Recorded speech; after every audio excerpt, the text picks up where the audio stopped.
오늘도 하나님의 행복이 여러분과 가정에 함께 하시기를 예수 이름으로 축원합니다. 이스라엘에는 신앙의 절기가 있습니다. 5제사 7절기라고 말하는데 오늘은 세 절기에 대하여 말씀을 드리고자 합니다. 첫 번째 절기는 유월절을 이야기하고 있는데 이 유월절이라고 하는 의의는 애굽에서 속박당했던 이스라엘 백성들을 하나님께서 모세를 통하여 출애굽을 시키게 하십니다. 그때의 마지막 10번째 재앙이 있는데 그 10번째 재앙은 어린 양을 죽여서 그 피를 문설주와 임방에 바르게 하시고 그 피를 그 안에 바르고 그 안에 들어가 있으면 죽음의 천사가 지나갈 때 그 피를 볼 때 넘어가겠다라고 말씀하셔서 넘을 월자를 써서 유월절이라고 말씀을 합니다. 이 유월절은 유래가 되어 구원을 상징하고 있으며 그에 대하여 나사렛 예수 그리스도께서도 공생애를 사실 때에 나사렛이란 동네에서 예루살렘까지 걸어서 약 3일 정도를 걸림에도 그곳을 걸어서 유월절을 지키신 일이 있는 것처럼 유월절은 곧 구원을 상징하고 있다 하는 겁니다. 두 번째는 77절이라고 말하는데 이는 오순절과 같아서 우리가 뿌린 곡식에 대한 첫 열매, 처음 열매를 모아 그것으로 하나님 앞에 감사함으로 올려드리는 것을 말씀을 합니다. 그래서 오순절 날에 성령을 받은 사람들을 성령의 첫 열매라고 말씀하린 만큼 이는 하나님이 그들을 양육하시고 그들을 기르셨다고 하는 것에 대한 하나님의 양육의 상징을 말씀하고 있는 겁니다. 그러므로서 세 번째로는 초막절이라고 이야기를 하는데 초막절은 바로 이스라엘 사람들이 계속 오랜 후 지나가면서도 초막절 그 광야 체험을 통하여 광야에서 40년 동안에 하나님이 어떻게 그들을 먹이시며 그들을 마시우게 하시며 그들을 지키셨는가에 대하여 알게 하시기로 그래서 이스라엘 백성들이 초막절이 되면 일주일 동안을 광야에 나가서 천막을 치고 그 가운데 광야 체험을 하는 것을 가르쳐 우리는 초막절이라고 이야기를 합니다. 우리가 광야에 가게 되면 광야는 얼마나 더위도 있고 전쟁도 있고 환란도 있고 재앙도 있고 질병과 이런 것들로 인하여 얼마나 많은 위험한 곳이 있는가. 그 광야 체험을 통하여 하나님이 주고자 하시는 메시지는 하나님의 보호를 말하는 겁니다. 그러므로 유월절은 구원에 대하여 또한 77절은 하나님의 양육하심에 대하여 그들을 먹이시고 그들을 기르심에 대하여 초막절은 광야의 그 어려운 가운데서 하나님의 능력으로 그들을 보호하심에 대하여 증거하고 있다는 사실입니다. 오늘날은 그런 광야는 아닐지라도 더 큰 그러한 위험한 것과 더 큰 질병과 이런 환란과 사고와 이런 것들이 기다리고 있는 것이 바로 세상, 광야 같은 세상이라고 표현하고 있습니다. 전쟁의 위협이 있고 질병은 옛날보다 수천 가지, 수만 가지가 더 늘었습니다. 얼마나 그 바이러스는 변형을 하고 변이를 하든지 사람이 그 병을 따라잡기가 어려울 정도로 그렇게 병도 진보하고 있는 곳에 우리는 살고 있다 하는 거죠. 여러분과 저는 분명히 아셔야 됩니다. 예수 그리스도 안에서 하나님께서 우리를 구원하셨다는 것을 믿으셔야 됩니다. 그분이 우리를 양육하심에 감사가 있기를 주 이름으로 축원합니다. 우리의 삶에 하나님의 보호하심이 있다고 하는 것, 이것은 우리의 믿음의 기초를 이루고 있다는 사실입니다. 하나님은 모든 피조물들이 다 하나님의 영역 안에 있기를 원해요. 그분의 품 안에 있기를 원하는 겁니다. 그래서 물고기들을 위하여 물을 준비하셨고 짐승들을 위하여 들판을 만드셨으며 날짐승들을 위하여 공중, 하늘이라고 하는 것을 만드셔서 각각 그 영역 안에서 살 수 있도록 모두가 다 하나님의 손 아래서 성장하고 살아가도록 만들어 놓으셨다고 하는 거죠. 그런데 오만하고 교만한 인간이 그 가운데서 우리가 꼭 거기에 있을 이유가 있을까? 하나님을 떠나려고 하고 하나님의 손에서 벗어나려고 하고 또 하나님같이 되겠다고 하는 것이 오늘날 뉴에이지 운동과 같습니다. 그래서 하나님을 부정하고 나도 하나님 될 수 있다. 하나님의 손을 벗어나고 하나님을 떠나는 것이 마치 굉장한 신에 대한 자기가 동급가처럼 여겨지지만은 성경은 우리에게 그것이 사탄이라고 성경은 우리에게 증거하고 있다는 사실입니다. 우리가 물고기가 물을 떠나서는 자유함이 아니라 행복함이 아니라 죽음입니다. 고등어라고 하는 그러한 것은 육지나 이런 곳에서는 이 해를 먹기가 어렵다는 이야기를 합니다. 성격이 아주 급해서 이동하는 그 옮기는 동안에 살아있는 고등어가 거의 없대요. 성질이 하도 급해서 들이받아가지고 전부 기절하고 죽고 다 일어나가지고서 해로 먹기로는 참 적합하지 않은 것이라고 이야기를 합니다. 이와 같이 만약에 물고기가 난 물이 싫어, 난 나가버릴 테야 하고 그 가운데 물고기가 탁 떠나버리면 행복이 아니라 죽음이 되어버리고 마는 거죠.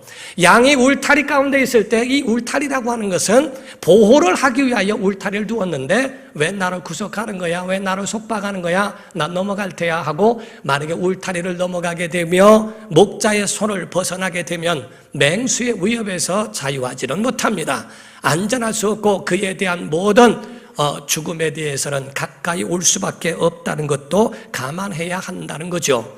하나님은 모든 피조물들이 다 하나님 안에 있기를 원해요. 여러분과 제가 행복하기 위해서는 하나님 안에, 그리스도 안에 있어야 되고 그 사랑 안에서 예배하고 감사하는 자들에게 하나님의 행복이 있는 줄로 믿습니다. 그래서 에베소서 1장 가운데 보게 되면 하나님이 그들에 대하여 주 안에서, 그리스도 안에서, 그 안에서, 예수 안에서란 말씀을 계속적으로 강조하고 있는 것은 모든 피조물들은 하나님 안에서 마치 어린아이가 어머니의 품 안에 있을 때 안전한 것처럼 피조물들은 창조주 안에 있을 때 안전하고 그 가운데 보호를 받게 된다 하는 겁니다. 여러분과 나는 하나님의 은혜 속에 있는 것을 감사하는 자 되기를 주 이름으로 축원합니다. 우리가 지금부터 아멘 좀 해봅시다. 여러분이 태어난 것을 감사하시기 바랍니다. 우리는 대한민국에 있는 걸 감사하셔야 됩니다. 우리가 예배할 수 있다는 걸 감사하셔야 되고 교회가 있다는 걸 감사하셔야 되고 가족이 있다는 것을 감사하기를 바랍니다.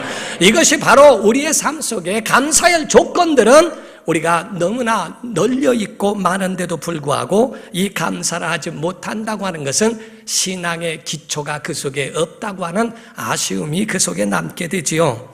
사랑하는 성도 여러분, 감사하는 사람은 복 있는 사람이요, 승리하는 사람이요, 행복한 사람이요, 그들에게는 모든 마귀의 유혹도 피할 수 있는 능력이 있는 사람인 줄로 믿습니다.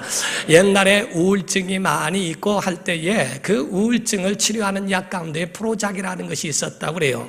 그 프로작이라고 하는 것을 수천만 명이 그거를 복용하면서 하는데 그거를 먹게 되면 부작용이 너무 많고 그리고 또 그것으로 인하여 그 약기운으로 인하여 생활을 할 수 없는 그런 것까지 오게 돼서 굉장히 부작용이 더 많다고 하지요. 그런데 연구한 결과 사람 속에서 이 프로작이라고 하는 이것보다 더 똑같은 역할을 하고 있는 것이 사람 몸에서 생성되는 것을 보았다고 하는데 언제 그게 생성되었는가? 감사할 때라고 이야기를 합니다. 부모님께 감사할 때 가정에서 아내와 남편에게 여보 고마워요 또 등등 부모님께 감사하고 자녀들에게 너희들이 있어 주어서 감사하다 고맙다는 그 고마움과 감사 속에 있을 때에 그와 같은 그 속에 항우울증 이런 것들로 항암 그런 것들을 저항할 수 있는 그런 것들이 생성된다는 거죠. 한국이라는 나라는 고난을 굉장히 많이 받은 나라입니다. 삼국통일 이후에 913번 약 그 정도의 외래 침략을 받으면서 살아왔기 때문에 고난을 이기는 것은 굉장히 잘합니다. 그런데 잘 되는 것에 대하여 그것을 받아들이는 것은 굉장히 어색하지요. 부유한 것이 그렇게 많지는 않았기 때문에 나눔이라고 하는 것을 많이 알고 있지는 않다고 하는 것처럼 오늘날 고난을 이기는 것은 잘하는데 그런데 칭찬에 대하여서나 이런 것을 받아치는 것이 그렇게 좋지 않다는 거죠. 우리가 고마워요. 그러면은 나도 고마워요. 내가 더 고마워요. 함께 이렇게 받으면서 받아들이는 사람도 그와 같이 잘 이루어져야 됩니다.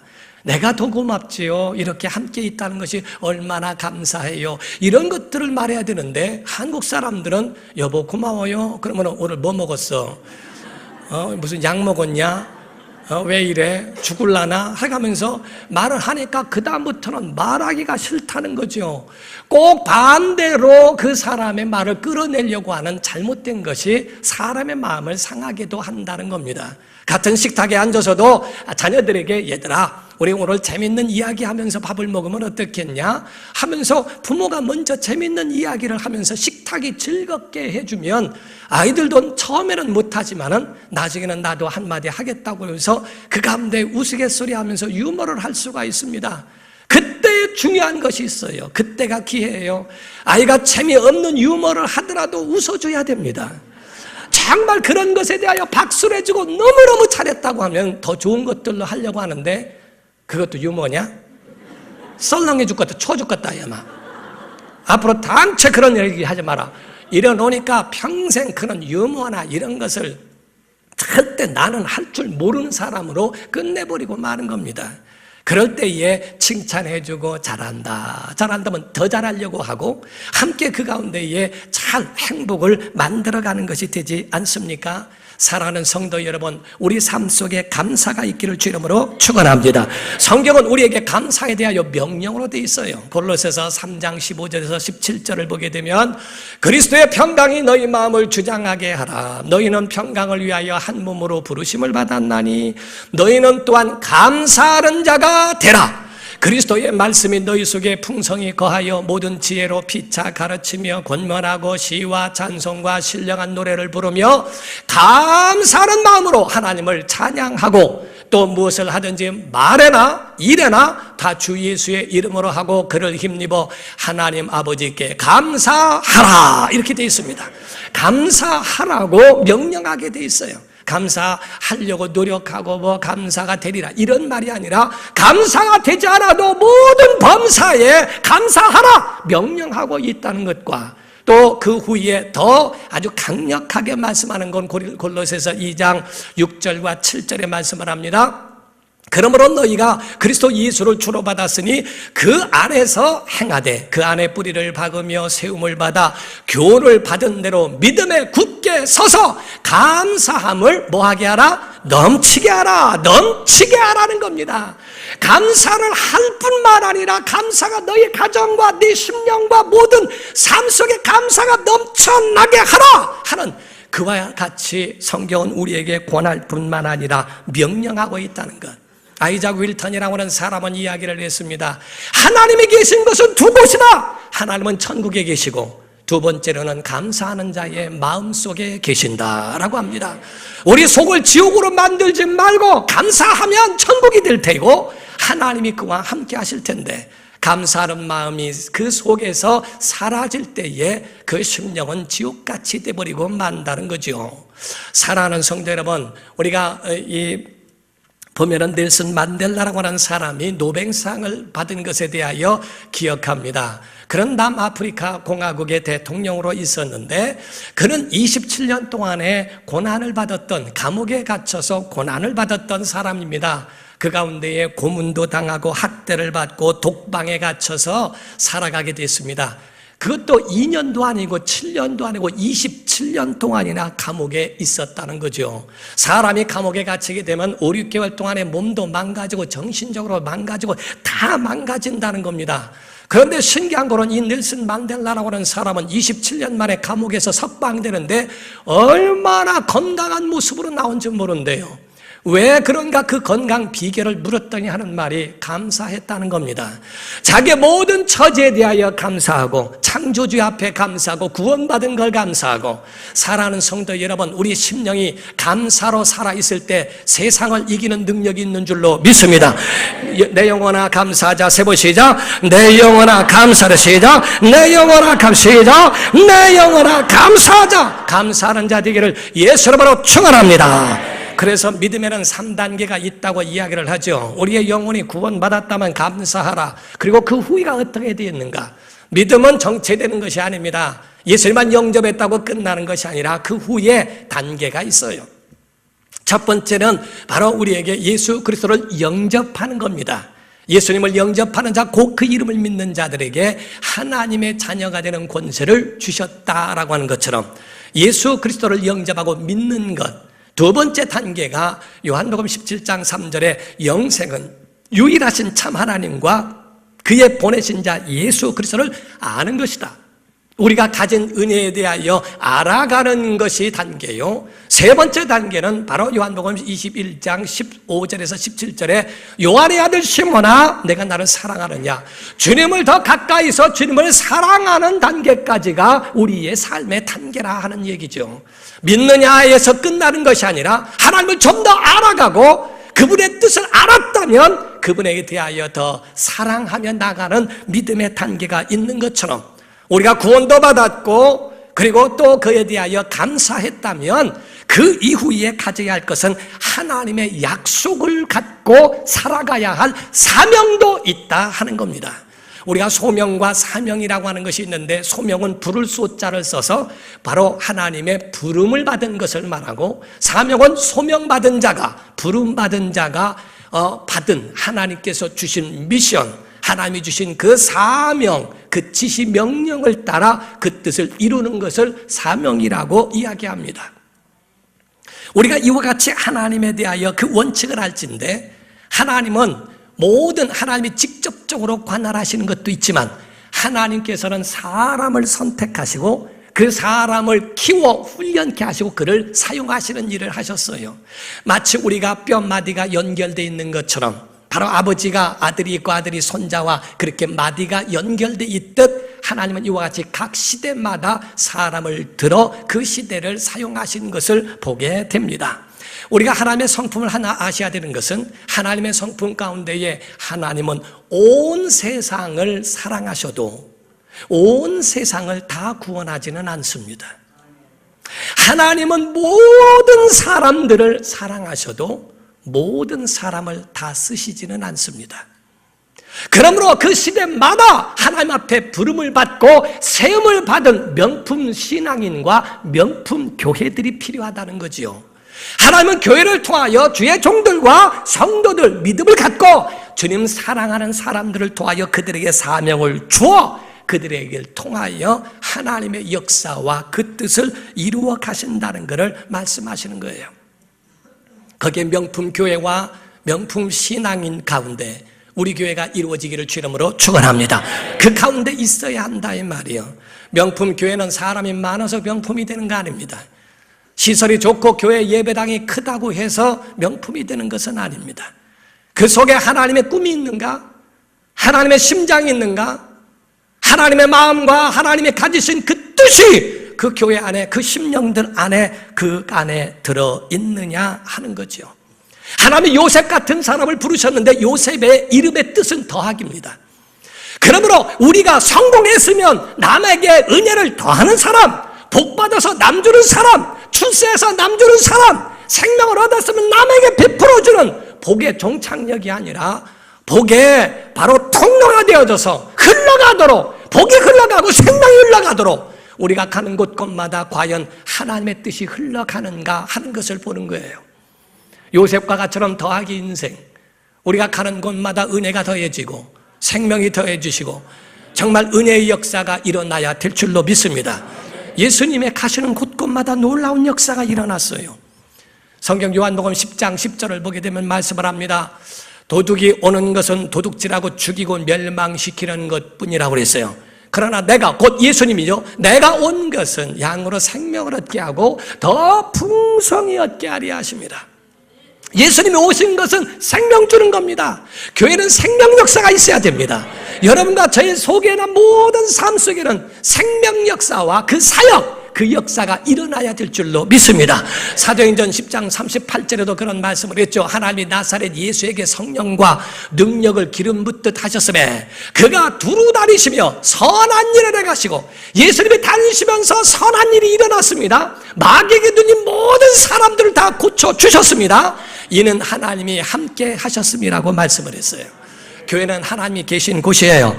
가는 곳곳마다 이런 역사가 일어나기를 주의 이름으로 축원합니다. 우리 그러므로 인하여 하나님의 사람들은 세상에 어떻게 하든, 세상의 공격을 받든 뭐하든 모든 잣대는 하나님께 있거든요.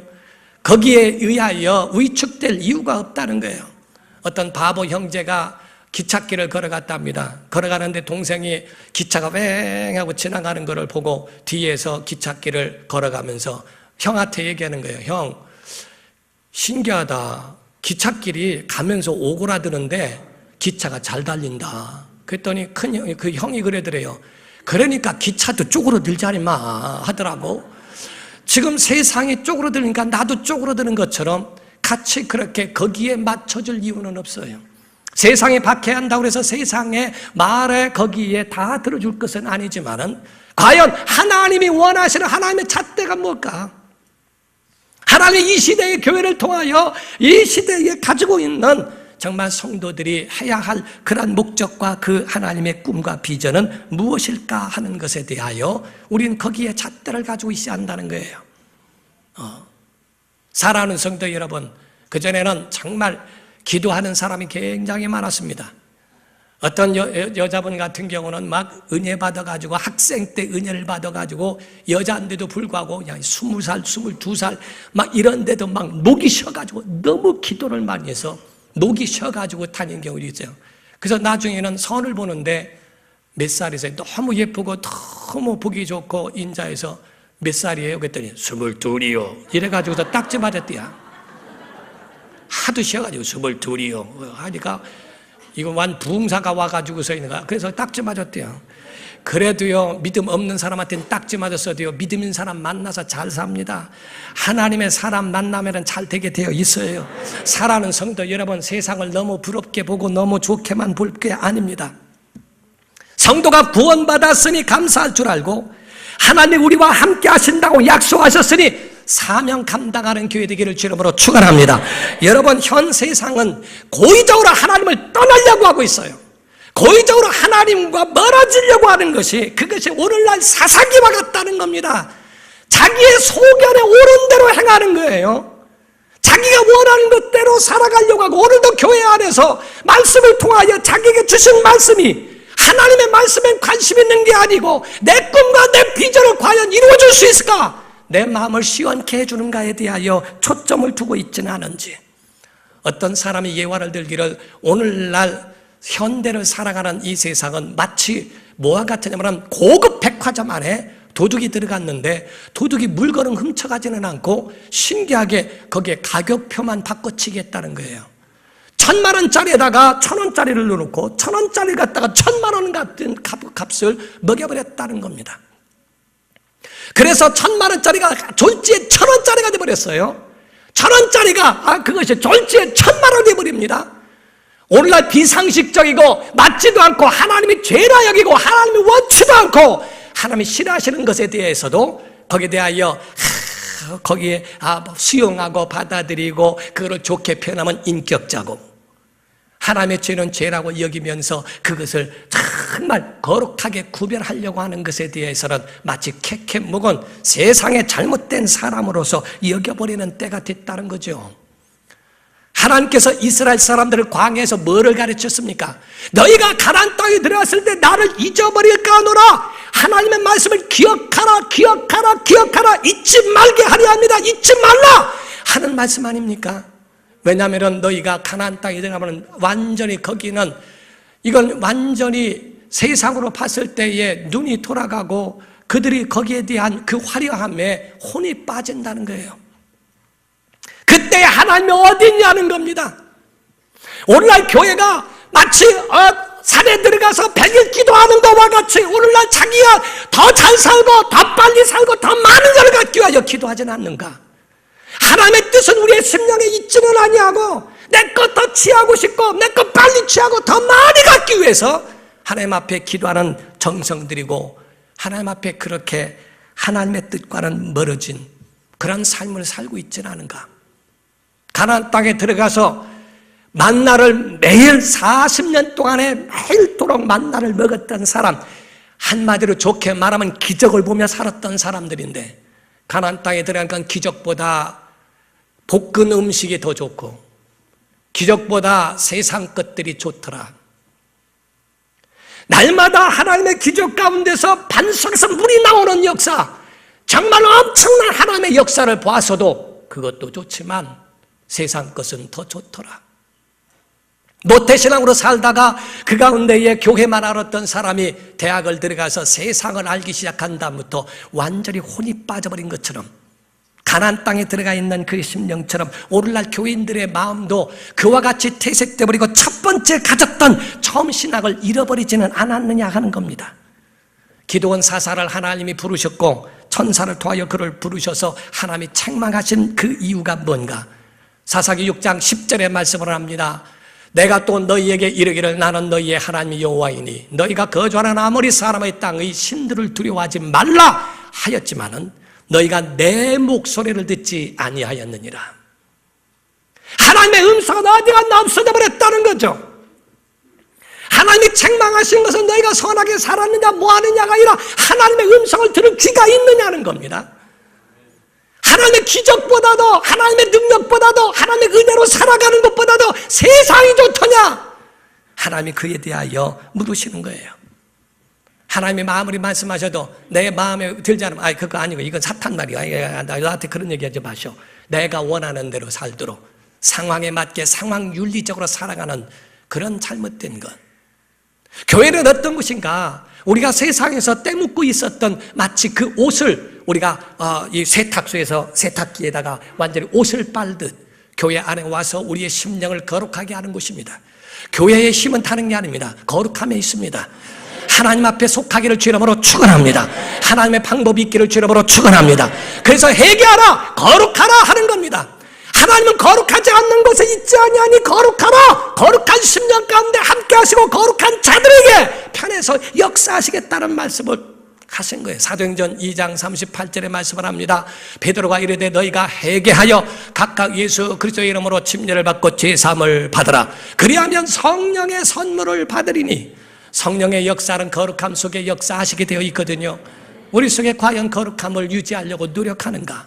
때묻고 그러한 상한 그런 심령들이라도 정말 하나님 앞에 내려놓고 회개의 역사를 통해 그 가운데 거룩함을 과연 우리가 갖느냐 하는 겁니다.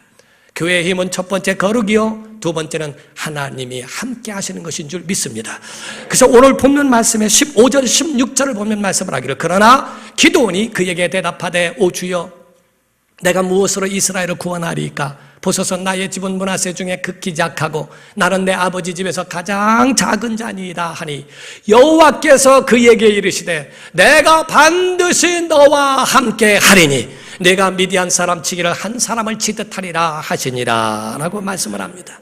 교회의 힘은 하나님이 함께 계셔야 합니다. 사람이 많다고 하나님 다 계신 것은 아닙니다.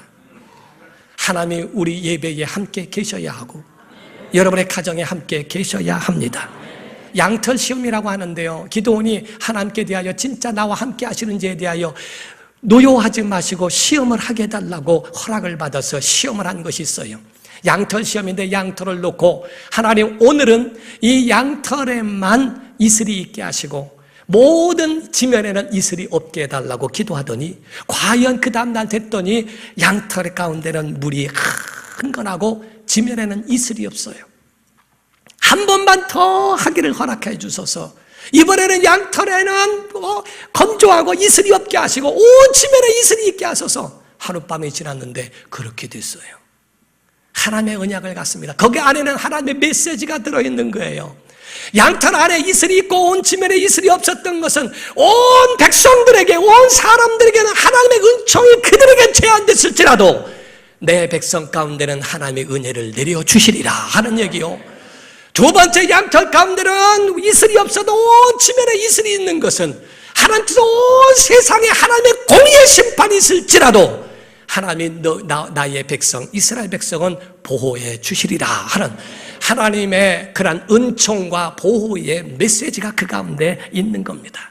사랑하는 성도 여러분, 우리에게 교회에 주신 사명이 있습니다. 세상에 이렇고 저렇고 말한다고 해서 교회의 사명이 어그러지는 거 아닙니다. 일평생 우리에게 주신 구원의 사명이 있으니 그 사명을 감당하고 정말 하나님이 우리 교회를 통하여 말씀하신 그 언약의 말씀이 이루어질 수 있도록 교회가 교회되게 하고 성도가 성도되게 할 수 있는 명품교회로 세워지기를 예수 이름으로 축원합니다. 기도하겠습니다.